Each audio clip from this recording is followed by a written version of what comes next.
Close your eyes for a moment. Imagine the moment your heart stops beating. The blood stops flowing to your brain.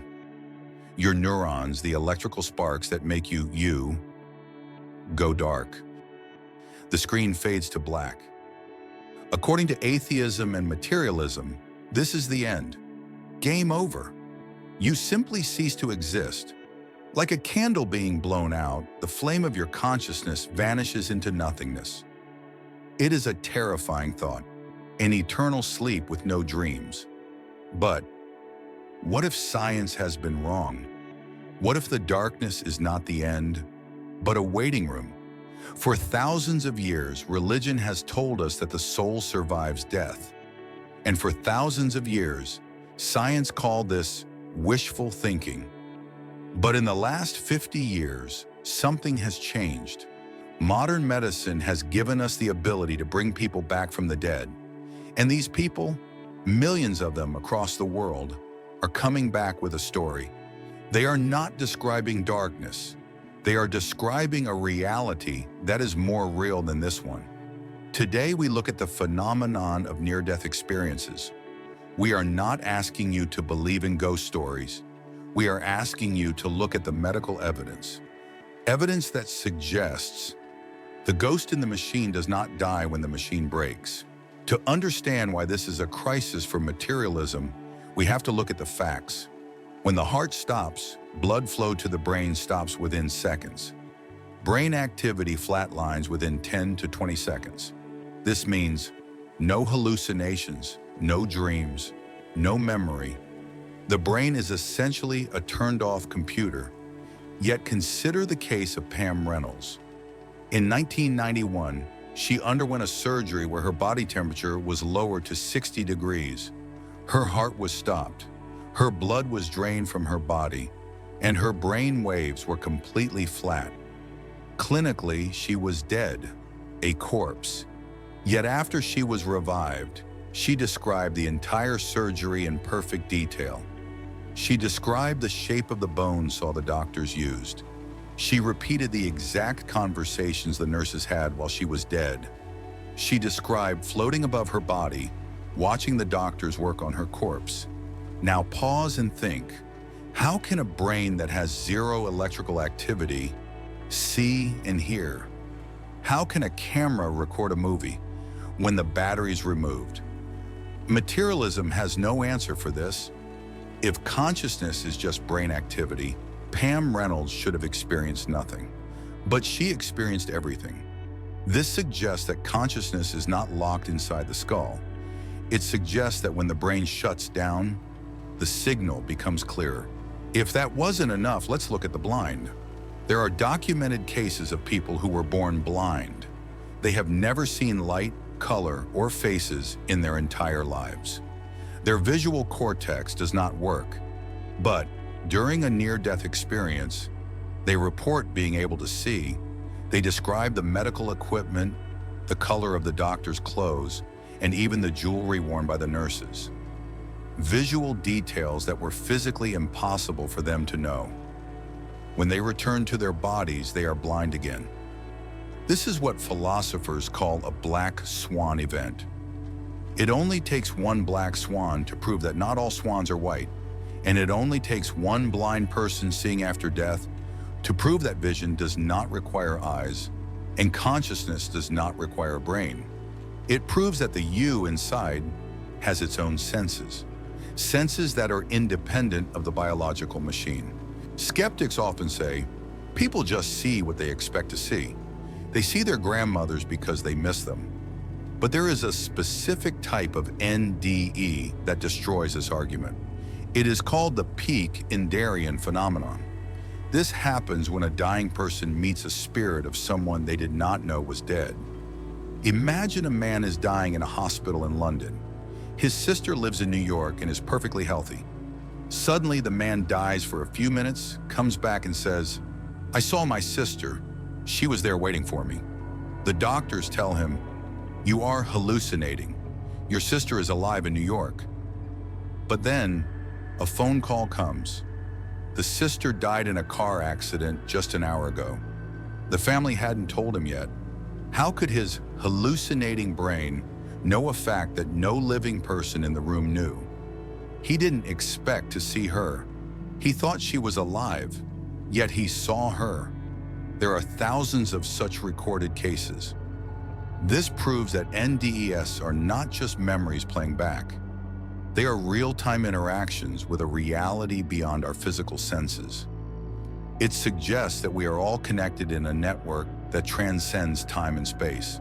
Skeptics and atheists still try to explain this away.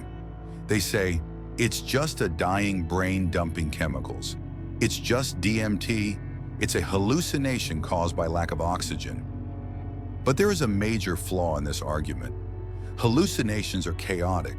They are confusing, like a fever dream. People who have NDEs describe the exact opposite. They describe a state of hyper-reality. Their thinking is clearer, faster, and sharper than it ever was in life. Dr. Eben Alexander, a Harvard neurosurgeon who was a skeptic until he had his own NDE, stated, "To say this was a hallucination is like saying the sun is a candle." Furthermore, hallucinations don't give you verifiable information. If you hallucinate a conversation in the next room, it's not real. But NDE patients often report things happening in other rooms, or even other cities, that are later confirmed to be true. That is not a chemical reaction. That is non-local consciousness, the soul leaving the body. But let's step away from biology for a moment and look at physics. There is a fundamental law in quantum mechanics called the conservation of information. It states that information in the universe can never be destroyed. It can only change form. If you burn a book, the book is gone. But the information, the energy, the particles, the ash, still exists in the universe. Nothing is truly lost. So ask yourself, what is the most complex information in the known universe? It is the human mind. It is you. Sir Roger Penrose and Dr. Stuart Hameroff have proposed a theory called ORC-OR. They suggest that consciousness is not just chemical activity, but quantum information stored inside the brain's microtubules. When the body dies, this quantum information is not destroyed. It is released. It leaks back into the universe. Dr. Hameroff puts it beautifully. When the heart stops, the quantum information leaves the brain and exists in the cosmos as a soul. If the patient is revived, the information goes back in. If they are not revived, it continues indefinitely. This means that the afterlife is not just a religious hope. It might be a physical necessity. You cannot destroy the energy that makes you conscious. But perhaps the most profound part of an NDE is not what they see, but what they feel. Most report a life review. They see their entire life flash before them, but not just from their own eyes. They experience it from the perspective of the people they impacted. If you hurt someone, you don't just remember it, you feel their pain. If you showed kindness, you feel their joy. This connects back to our question of morality. Why do we have a conscience? Because deep down we know that everything matters. The universe is not morally indifferent. It keeps a record. Atheism says our actions die with us. But the life review suggests that our actions are etched into the fabric of our soul. We are accountable, not because a tyrant God is punishing us, but because we are all connected. This experience changes people. Atheists come back as believers. Criminals come back as philanthropists. They realize that the only thing that matters is love, not survival, not money. Love.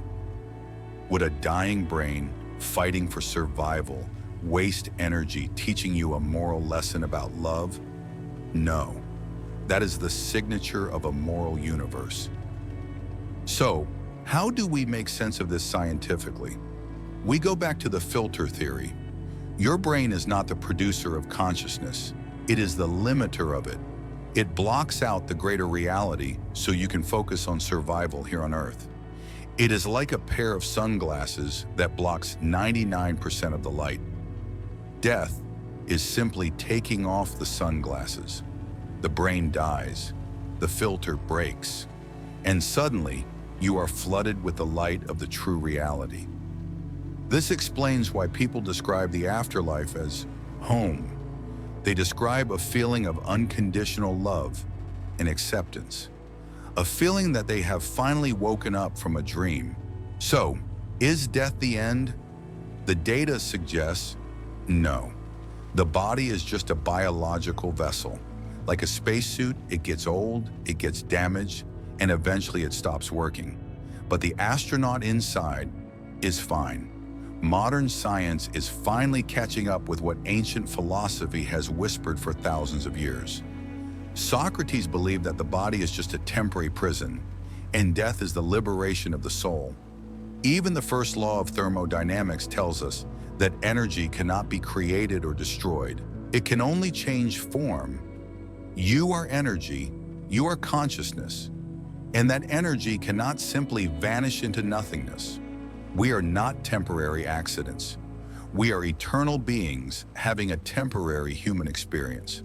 So when you look at the stars tonight, remember this: the universe is vast, but the mind that perceives it is even vaster.